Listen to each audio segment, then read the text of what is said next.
마태복음 5장 9절에서부터 12절까지입니다. 팔복의 가르침과 의미 세 번째 시간입니다. 오늘은 팔복의 가르침을 공부하는 마지막 시간입니다. 지금까지 팔복 중에서 첫 번째 복부터 여섯 번째 복에 대해서 살펴보았습니다. 지금까지 살펴본 내용을 정리하자면 팔복에서 가르치고 있는 복이란 세속적인 복이 아니라 영적인 복에 대한 것임을 우리는 알 수 있습니다. 세상에서 출세하고 성공으로 얻어지는 육적인 기쁨이 아니라 비록 세상에서 여러 가지 환난을 당하지만 그 가운데 하나님이 주시는 영적인 기쁨이 있고 그 기쁨을 누리는 삶이 바로 하나님의 백성들이 누릴 수 있는 영적인 복인 것입니다. 영적인 복이란 하나님의 자녀와 백성이 누릴 수 있는 은혜의 선물입니다. 그리고 우리에게 이 은혜의 선물들을 약속하시고 내려주시는 하나님과 예수님 자체가 복의 근원이시고 우리가 가장 기뻐하고 사모해야 할 복 자체가 된다고 할 수 있습니다. 저와 여러분은 예수님을 나의 구세주로 믿고 영접하게 된 그 순간부터 이미 이러한 복을 받은 존재가 되었다는 사실을 기억하시기 바랍니다. 저와 여러분이 세상의 다른 복을 추구하고 사모하는 것이 아니라 예수님 안에서 우리를 하나님의 자녀와 백성으로 삼으사 우리에게 한량없는 은혜를 부어주신 하나님을 더욱 사랑하고 알아가는 복을 추구하는 사람들이 되어야 할 것입니다. 우리의 구세주가 되시는 예수님을 더욱 닮아가는 자리로 나아가는 복을 간절히 사모하는 사람들이 되어야 합니다. 오늘은 팔복의 가르침과 의미에 대해서 배우는 마지막 시간으로 일곱 번째 복과 여덟 번째 복에 대해서 공부하는 시간을 가져보도록 하겠습니다. 일곱 번째 복은 화평케 하는 자가 받는 복에 대해서, 그리고 여덟 번째 복은 의를 위하여 박해를 받는 자가 받는 복에 대한 가르침이 기록되어 있습니다. 우리는 오늘 화평케 하는 자, 그리고 의를 위하여 박해받는 자가 받는 복에 대해서 살펴보고 마지막으로 지금까지 배운 팔복의 가르침이 우리에게 주고 있는 교훈과 메시지는 무엇인지 알아보는 시간을 가져보도록 하겠습니다. 첫 번째로 화평케 하는 자가 받는 복에 대해서 살펴보겠습니다. 본문 9절을 보시기 바랍니다. 화평케 하는 자는 복이 있나니 그들이 하나님의 아들이라 일컬음을 받을 것이며, 화평이란 말은 화목하고 평안하다라는 의미가 담겨 있습니다. 화평이란 것은 결코 혼자서 이루는 것이 아니라 화평을 이룰 상대방이 필요합니다. 그래서 9절에서 말하는 화평의 대상은 크게 두 종류로 볼 수 있는데, 하나는 하나님과 사람과의 화평이고 또 하나는 사람과 사람과의 화평입니다. 우선 하나님과 사람과의 화평에 대해서 살펴보겠습니다. 모든 인간은 죄인입니다. 그러므로 거룩하신 하나님 편에서 죄인된 인간은 반역자이고 영원한 저주와 멸망의 심판을 받아야 하는 존재들입니다. 쉽게 이야기하자면 하나님과 인간 관계는 원수인 것입니다.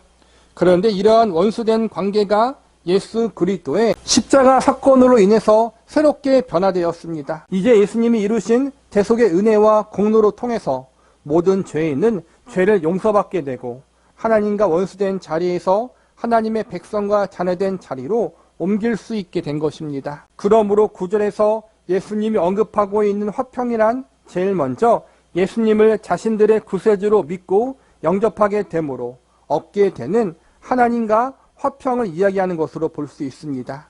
즉 화평케 하는 자는 예수님을 믿고 영접한 자를 지칭하는 것으로 볼 수 있는 것입니다. 실제로 예수님을 믿고 영접하게 되는 모든 이들은 그들의 죄를 용서받게 되고 이제 하나님의 자녀들, 하나님의 아들과 딸들이라 일컬음을 받을 수 있게 됩니다. 그 다음으로 인간과 인간과의 화평에 대해서 살펴보겠습니다. 예수님으로 말미암아 하나님과 화평케 되어진 사람들을 가리켜 우리는 성도 혹은 그리스도인이라 부릅니다.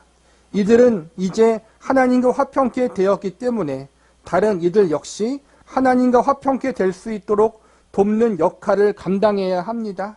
즉 예수님을 믿는 믿음을 통해 하나님과 화평을 이룬 사람은 그리스도의 대사가 되어 화평의 사역을 감당하게 되는 것입니다. 우리가 몸담고 있는 삶의 자리에서 우리가 활동하고 있는 모든 삶의 영역에서 화평을 만들어내는 사람들이 되어야 하는 것입니다. 오늘날 우리가 살아가고 있는 사회와 공동체가 얼마나 큰 갈등과 분열이 판치고 다닙니까? 가정에서는 부모와 자식 간에, 남편과 아내 간의 갈등이 있습니다. 회사에서는 노동자와 고용자들 간의 분쟁이 있고, 나라 안에는 지역 갈등, 정치적 이념과 신념에 대한 갈등과 분쟁이 얼마나 크게 일어나고 있습니까? 그런데 이보다 더 큰 문제는 이 갈등과 분열의 한가운데 교회가 있고 성도가 있다는 것입니다.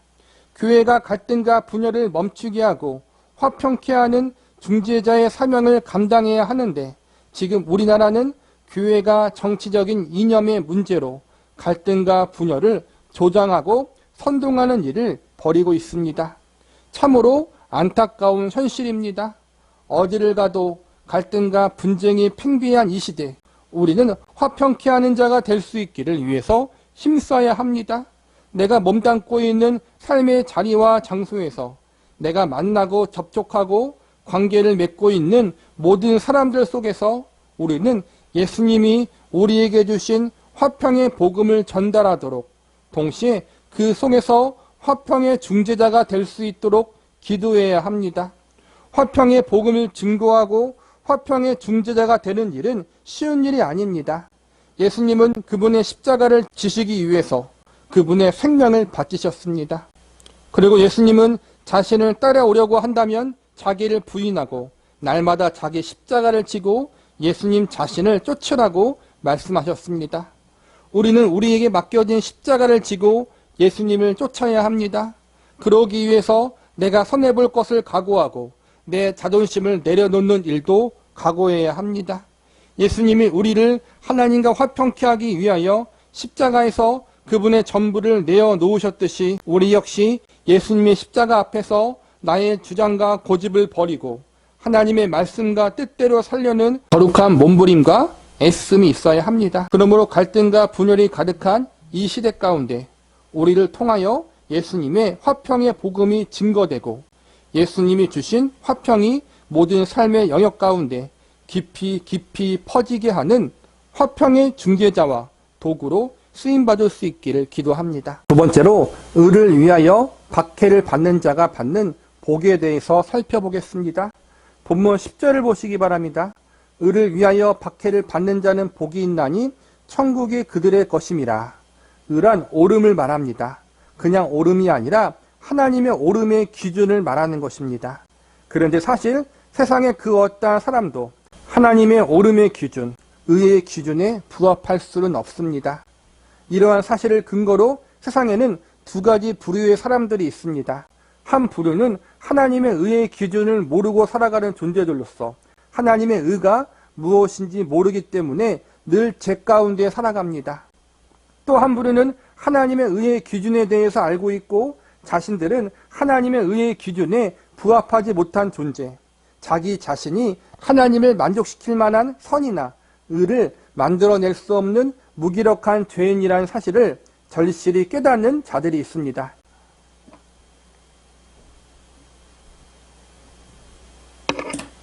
이들은 자신이 의가 전혀 없는 죄인임을 깨닫고 자신에게 의를 선물로 주실 수 있는 하나님을 갈망하며 예수님이 그들 자신의 온전한 의가 되시는 분이심을 믿습니다. 전자는 불신자이고 후자는 신자들이라고 할 수 있습니다.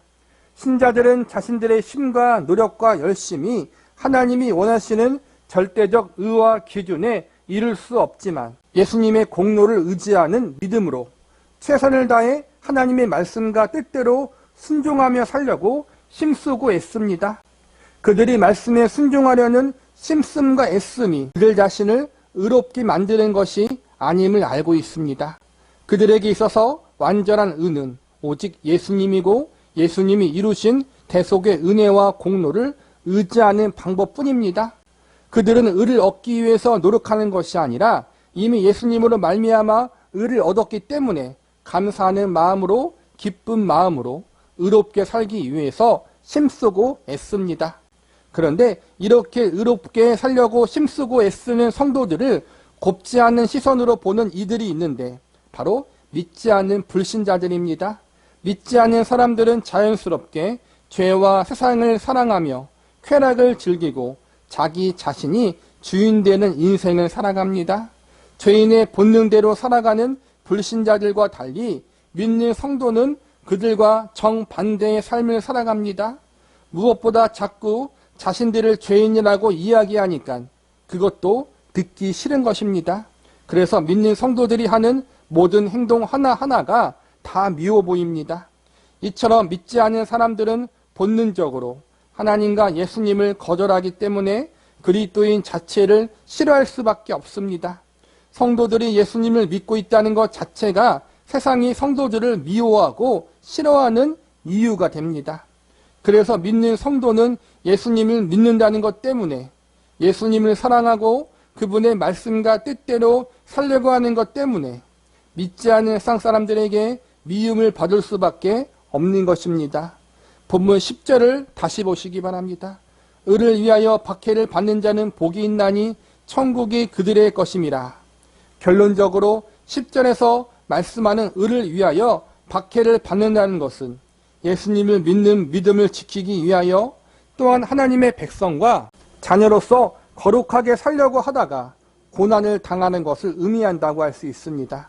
우리는 하나님을 잘 섬기고 예수님을 잘 믿으면 세상에서 성공하고 사람들에게 인정을 받는 축복을 받을 수 있기를 기대하지만 현실은 오히려 잘 믿으면 잘 믿을수록 고난과 핍박을 더 많이 받게 됩니다.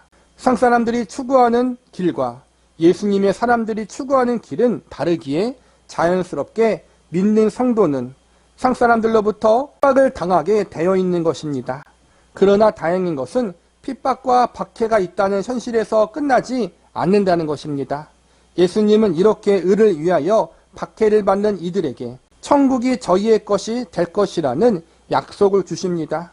의를 위하여 박해를 받는 자들이 복이 있고 천국이 그들의 것이라는 약속은 결국 하나님이 그들의 인생과 운명을 책임져 주신다는 것입니다. 이 땅에서나 하늘에서나 현세에서나 내세에서나 예수님을 믿는 믿음으로 인해 고난당한 이들과 하나님이 함께하사 그들의 인생과 영원한 운명을 책임져 주신다는 것입니다. 우리 앞에는 고난도 있고 환난도 있습니다. 그러나 동시에 영원한 생명도 영원한 복도 함께 주어져 있습니다. 고난과 환난은 잠깐이고 하나님이 예비하신 생명과 복은 영원한 것입니다. 믿는 자들을 위해 영생 복락을 상급으로 예비하고 계신 하나님과 예수님을 바라보고 의지함으로 우리에게 주어진 이 믿음의 여정을 끝까지 잘 걸어갈 수 있기를 기도합니다. 오늘 말씀을 정리하겠습니다. 오늘 배운 두 가지 복의 공통된 특징은 모두 고난과 환난을 감수해야 한다는 것입니다. 화평케 하기 위해서는 나의 자존심과 고집을 버려야 하며 때론 손해도 감수해야 합니다. 또한 의를 지키기 위해서 즉 예수님을 믿는 믿음과 신앙다움을 지키며 살기 위해서는 세상 사람들에게 많은 핍박과 박해도 받아야 합니다. 이러한 상황은 오늘 배운 두 가지 복에 대한 말씀만 해당되는 것이 아니라 사실 8복의 8가지 복에 모두 해당되는 말씀이기도 합니다. 심령이 가난한 자, 애통하는 자, 온유한 자, 은혜 줄이고 목마른 자, 긍휼히 여기는 자, 마음이 청결한 자, 화평케 하는 자, 의를 위하여 박해를 받는 자, 이들에게 예수님이 약속하신 복은 사실 믿지 않는 세상 사람들의 기준으로 볼 때 결코 복이라고 할 수 없는 것들입니다. 그래서 믿지 않는 사람들의 눈으로 볼 때 이러한 영적인 복을 사모하며 믿음으로 인생을 살아가는 성도들의 인생이 실패한 인생이요 고생하는 인생처럼 보일 수 있습니다. 세상 사람들이 볼 때 유별나게 보일 수도 있습니다. 그런데 예수님은 이러한 자들이 복받은 자라고 말씀하고 계십니다. 왜입니까? 본문 11절과 12절을 보시기 바랍니다. 나로 말미암아 너희를 욕하고 박해하고 거짓으로 너희를 거슬러 모든 악한 말을 할 때에는 너희에게 복이 있나니 기뻐하고 즐거워하라. 하늘에서 너희 상이 큼이라. 너희 전에 있던 선지자들도 이같이 박해하였느니라. 궁극적으로 이러한 인생을 사모하며 이러한 인생을 사는 사람들에게 하나님이 하늘의 큰 상을 예비하고 계시기 때문입니다. 팔복의 가르침은 믿지 않는 이들을 향한 말씀이 아니라 이미 믿는 하나님의 백성을 향한 말씀들입니다. 죄로 가득한 이 땅에서 하나님의 백성과 자녀로 살아간다는 것, 그리스도인으로서 살아간다는 것은 사실 우리에게 많은 희생과 손해를 요구하는 일입니다. 성도들이 믿지 않는 세상 사람들에게 둘러싸여 그 가운데에서 믿음의 지조를 지키며 산다는 일은 쉬운 일이 아닙니다. 세상 사람들은 하나님을 거절하는 인생을 살기 때문에 자연스럽게 기독교적 인생관과 정반대의 인생을 살아갑니다. 하나님이 주인 되시는 삶이 아닌 그들 스스로가 주인 되고 돈과 명예와 쾌락을 쫓는 삶을 추구하기 때문에 자연스럽게 성경적인 가치관과 반대의 방향의 삶을 갈망하는 인생을 살아갑니다. 그래서 믿는 성도들은 믿지 않는 세상 사람들과 생각과 가치관, 삶의 모습과 양식에서부터 충돌할 수밖에 없습니다. 믿지 않는 불신자들은 이런 상황을 불편하게 여기며 믿는 성도들을 이상하게 바라봅니다. 그 불편함과 그 이상함이 믿는 성도들을 향한 따돌림과 차별로 나타나기도 하고 핍박과 박해로 나타나기도 합니다. 성경은 우리에게 이렇게 가르치고 있습니다. 무릇 그리스도 예수 안에서 경건하게 살고자 하는 자는 박해를 받으리라. 제자들의 마음을 굳게 하여 이 믿음에 머물러 있으라 권하라. 또 우리가 하나님의 나라에 들어가려면 많은 환난을 겪어야 할 것이라 하고, 즉 믿는 성도들이 이 땅에서 믿음대로 인생을 살려고 한다면 자연스럽게 고난받고 핍박을 받게 된다고 성경은 이야기하고 있는 것입니다.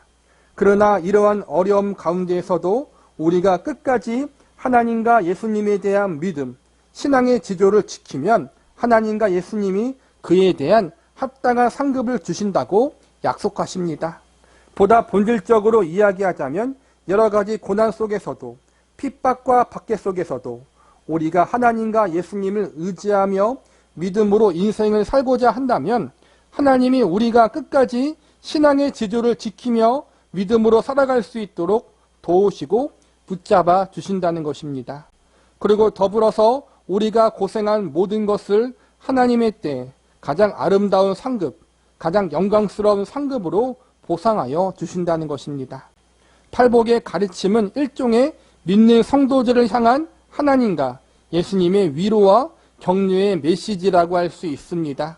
우리가 이 땅에서 믿음 때문에 여러 가지 고난과 환난을 당하지만 이 모든 것을 하나님이 다 알고 계시고 하나님이 반드시 하늘의 복과 상급으로 갚아 주실 것이니 용기를 가지고 힘을 내라는 응원의 메시지인 것입니다. 끝까지 이런 복과 상급을 약속하신 하나님과 예수님을 신뢰함으로 믿음으로 잘 견디고 인내하라는 것입니다. 여러분, 우리의 고난, 우리의 한숨, 우리의 눈물을 하나님이 다 알고 계십니다. 사람도 누군가가 나의 아픔과 고생을 다 알고 있다는 사실로 인해서 위로를 받지 않습니까? 그런데 하물며 하나님이 이 모든 것을 다 알고 계시다면 그것이야말로 가장 큰 위로가 되지 않겠습니까? 한 발 더 나아가 하나님은 알고 있는 것으로 끝나지 않으시고 하나님의 때에 반드시 큰 상급으로 갚아주신다고 약속하고 계십니다. 이 약속과 이 약속을 주신 하나님을 신뢰함으로 우리에게 주어진 삶을 끝까지 믿음으로 걸어나갈 수 있기를 기도합니다. 마지막으로 팔복의 말씀을 마무리하면서 팔복의 가장 중심 주제를 다시 한번 알려드리고 모든 말씀을 끝마치도록 하겠습니다. 저와 여러분은 이 땅에 썩어져 없어질 것이 전부라고 여기며 살았던 사람들이었습니다.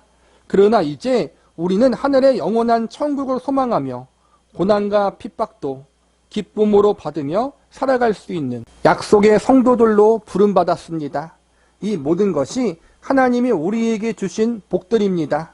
팔복은 이러한 복들을 받아 누릴 수 있는 존재들로 우리가 부름받았다는 사실과 이 모든 복을 주신 분이 우리의 아버지인 하나님이요 우리의 주님이신 예수님이라는 사실을 알려주고 있습니다.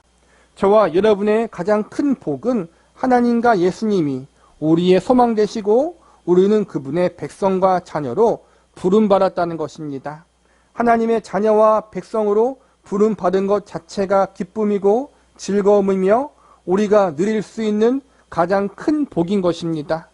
하나님이 우리의 복의 근원이 되어주시고 우리가 복의 근원이신 하나님을 아버지라 부를 수 있고 예수님을 구주로 섬길 수 있다는 것에 대해 감사하고 기뻐할 수 있기를 바랍니다. 하나님은 형통하거나 성공할 때만 우리의 하나님이 아니라 성공하지 못하고 형통하지 못한 순간에도 여전히 우리의 하나님이십니다. 우리가 잘 나갈 때만 예수님이 우리의 주님이 되시는 것이 아니라 우리가 못 나갈 때에도 고난과 환난 중에서도 예수님은 여전히 우리의 주님이십니다. 언제 어디서나 우리의 삶과 인생을 주관하고 계십니다. 이러한 사실을 믿음으로 어떠한 상황과 환경 속에 있더라도 감사할 수 있기를 바랍니다. 언제 어디서나 영원히 우리와 함께하여 주시고 우리에게 복의 근원이 되어 주시고자 그분의 전부를 내어주신 하나님 아버지의 은혜와 예수님의 사랑으로 인해 모든 상황 속에서도 날마다 찬송할 수 있는 자리에까지 나아가는 저와 여러분이 되시기를 간절히 기도합니다.